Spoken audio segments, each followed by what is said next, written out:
dati kasi dyan sa taon na yun, hindi ka naman na kailangan ng pamasahe, pwede mo lakarin lang. Yung dyan sa lugar na yun ba? Lahat ng bagay dyan, one ride, pag ka sa tablo, palabas mo ng subdivision. Pamasahe ka pa. Mga double ride ka ba, triple ride. Pag ka nakatira. Kamalayin. Madali marami sa ano namin, madaanan natin. May kasama ko doon eh. Sabay-sabay kami nagkuha ng kasama ko ng lote doon eh. Dahil bumili ka na rin kaya? Lote. Patayuan mo pa ng bahay. Patayuan pa, wala pang bahay. Loan na naman sa pag-ibig. Ay, lahat. Ay, lahat.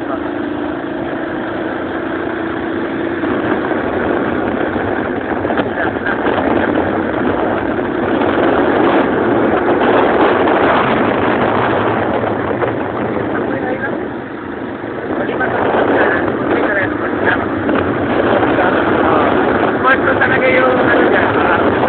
Yan talaga, purpose niya. Pero mabilis na yan, pangalabo yan, kung maga ka pa na rin, kung naman siya, hindi mo rin